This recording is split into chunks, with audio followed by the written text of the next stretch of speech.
The car veered off the road in an instant. The sudden crash shook a quiet industrial park on the outskirts of Cleveland, Ohio. In the front passenger seat of the Toyota Camry was 20-year-old Dominic Russo, while a 19-year-old friend rode in the back. Only one person survived. The driver, 17-year-old Mackenzie Sherrill, lived through the wreck, but both passengers lost their lives. At first, police struggled to understand what had happened. But after reviewing TikTok videos and retrieving the car's data, the situation took on a very different meaning. The collision occurred in the early hours of July 31, 2022. At about 5:30 that morning, Strongsville, Ohio was calm and nearly empty. That quiet made it all the more startling when police and fire crews rushed to Progress Drive. In front of them stood the Politico building, a sturdy brick structure in a peaceful business park. A wrecked 2018 Toyota Camry was embedded in its wall. The vehicle had hit the brick facade with the force of a projectile. Debris was scattered across the area. No other cars were around and there were no skid marks or tire tracks to suggest braking or hesitation. By the time responders reached them, Dom Russo and Devon Flanagan had already died, their bodies absorbing the full impact of the collision. Behind the wheel was Mackenzie Kuo. She was unconscious, but initially still alive. First responders found her not breathing, and her condition was critical as they pulled her from the wreck and rushed her to the hospital. At first glance, it appeared that three friends had simply been in a devastating accident. But questions surfaced almost immediately. Why had this crash occurred in an industrial area where none of the teens lived or worked? Why that road? Why that building? And why were they out at that hour? The most unsettling detail was that the car never made any attempt to slow down. Mackenzie had grown up in Strongsville, Ohio, a suburb near Cleveland. From what I gathered, she seemed like an ordinary teenager. People recognized her for her bold aesthetic and TikTok presence. She came across as outgoing and energetic, though those closest to her described two very different sides. One was the upbeat teen who posted from photos with emotional captions and called her boyfriend the love of her life. The other was the version of her that ended up in court and sent threatening messages. She and Dominic Russo had been together for a long time. It was the kind of intense teenage relationship that seems inseparable. And on social media, they appeared happy and completely wrapped up in each other. Friends and family said their relationship was repeatedly breaking apart and coming back together. It was intense, but often unhealthy. Russo, at 20, dreamed of launching his own clothing brand. He loved sports and fashion, and he wasn't just Mackenzie's boyfriend. He was her closest friend and her first love. They were almost always together. Dominic's family said he was loyal to her no matter what. Even when things became turbulent, he defended Mackenzie. He tried to calm her down when she spiraled.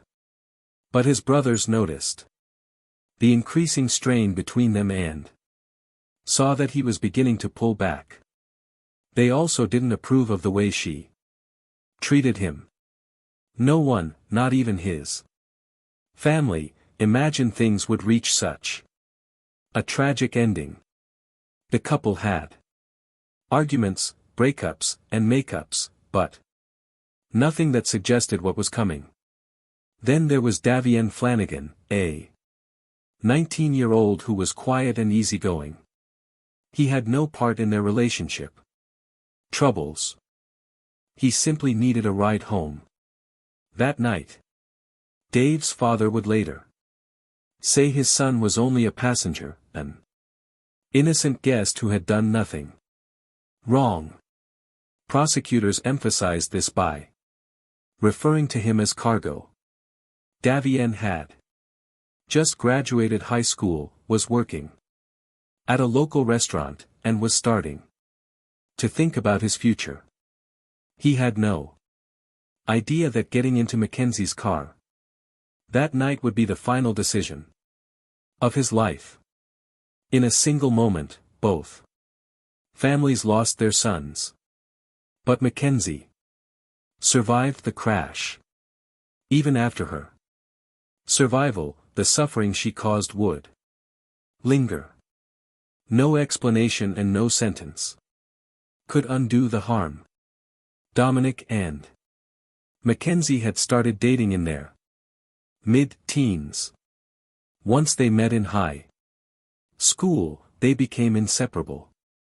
For a time, it looked like a simple case of young love, but cracks soon began to show. They broke up frequently, only to reunite just as quickly. In the weeks following the crash, Mackenzie appeared shattered as she lay in her hospital bed. Photos showed her connected to medical equipment, struggling through her recovery. But the emotional trauma ran far deeper. Her mother was told she had no memory of the crash. And Mackenzie later texted that she wanted to undergo hypnosis in hopes of recovering what she'd forgotten. I remember turning onto the street and then everything goes black. She said, "It kills me not being able to remember anything." She began posting photos of Dominic online from snapshots, vacation selfies, each paired with a mournful caption. In one, she wrote, "I miss you, Doug. Please wait for me." Some viewed it as genuine grief, while others believed she was performing for sympathy.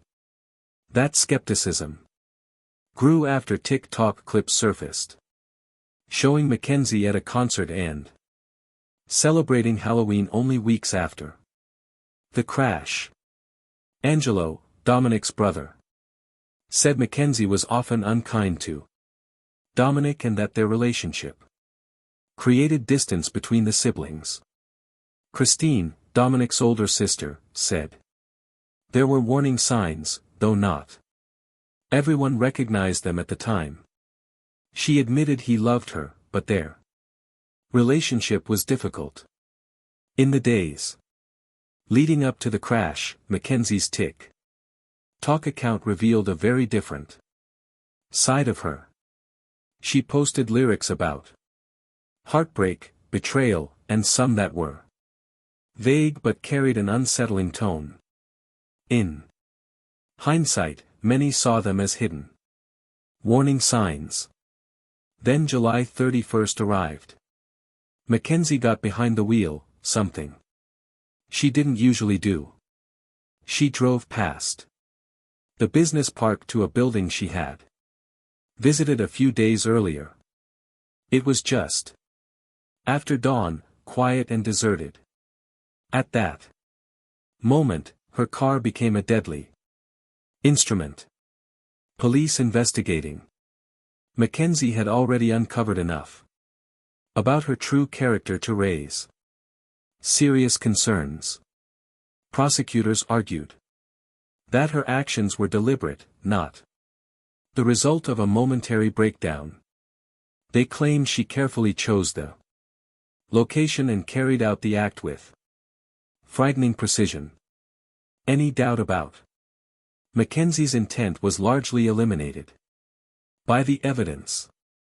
Security footage from a nearby industrial building presented in court showed her Toyota moving normally at first before suddenly accelerating as it turned onto a llama drive.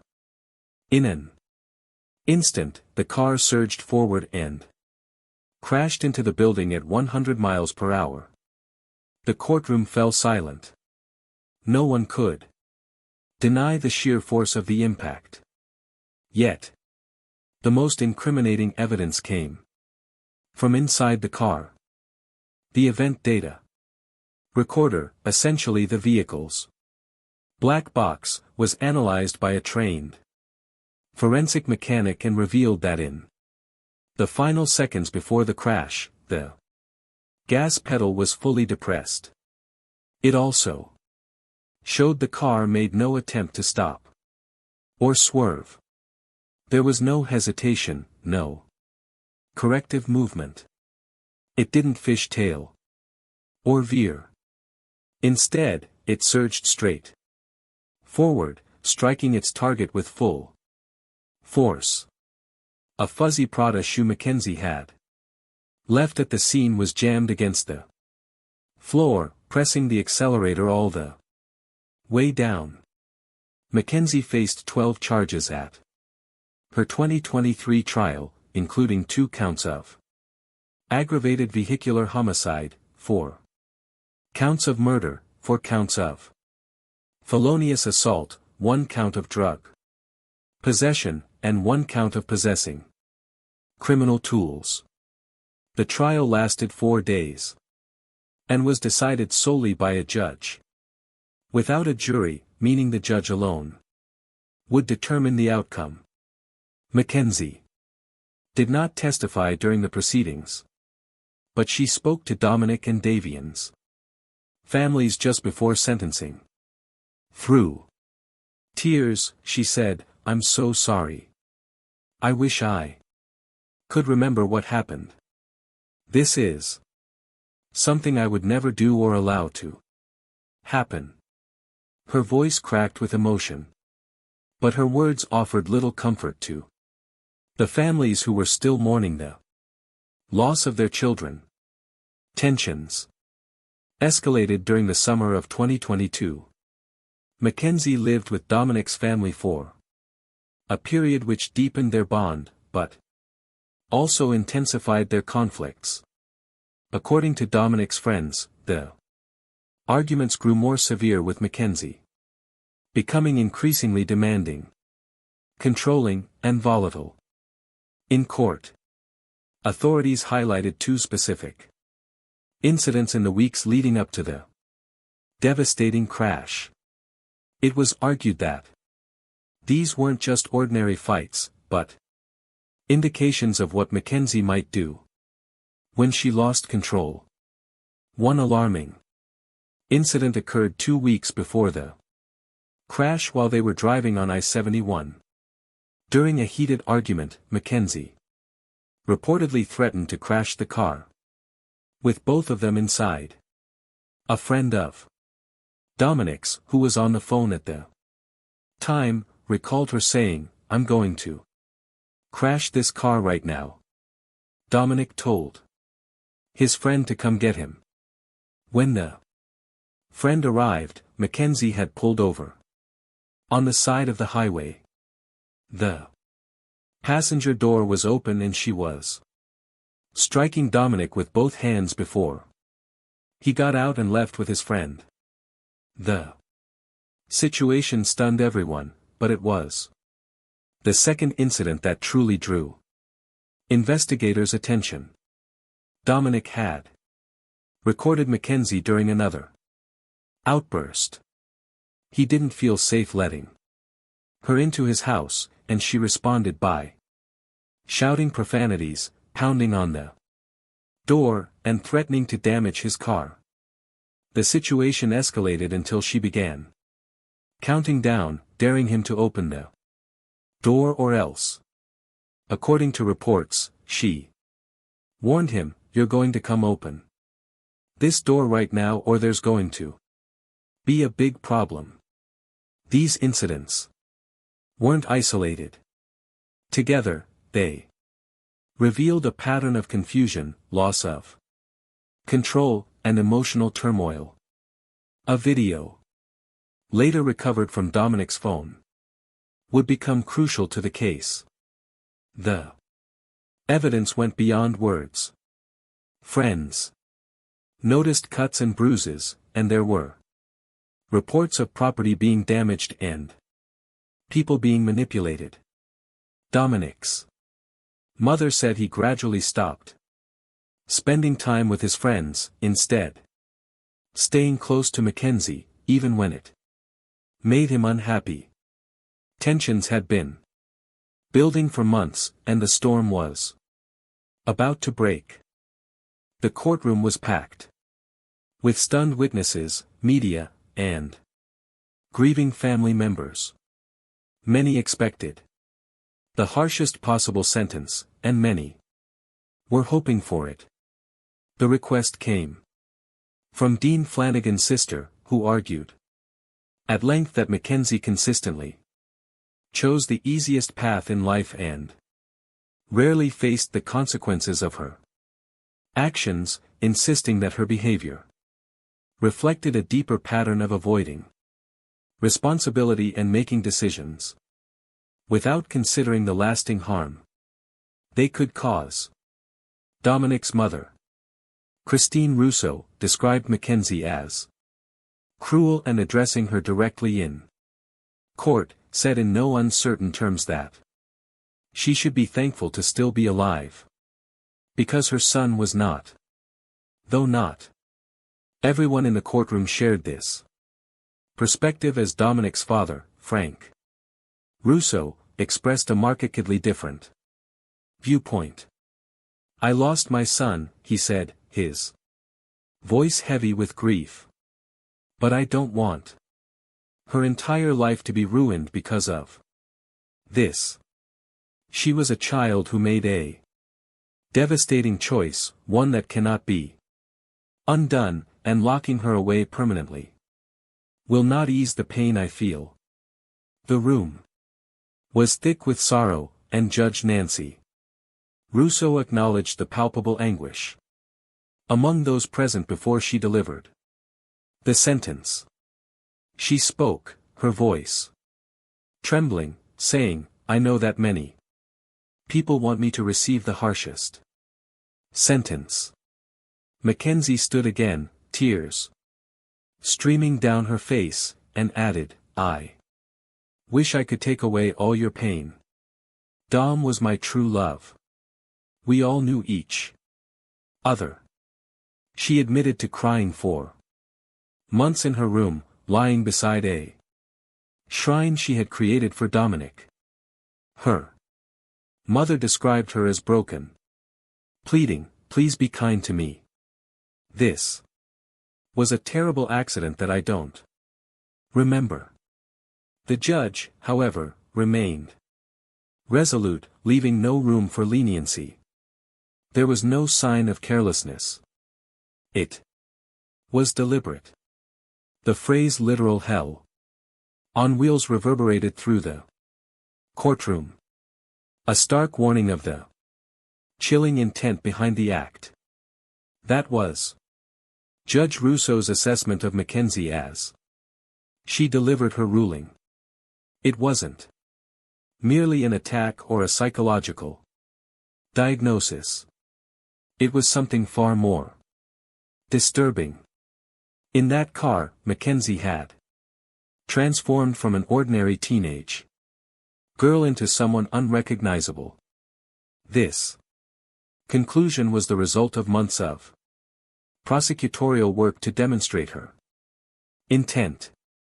The judge described how, as Mackenzie drove down the street, she shifted from being a careful driver to What she called hell on wheels. The final seconds captured on camera told a story the defense could not refute. The acceleration, the sharp turn, and the deliberate path into the building all proved that she remained in control. She hadn't simply lost control. Ultimately, the sentencing followed. On August 21, 2023, Mackenzie Curio received 2 consecutive sentences of 15 years to life, the maximum for the crimes of which she was convicted. However, this also meant she would be eligible for parole after just 15 years.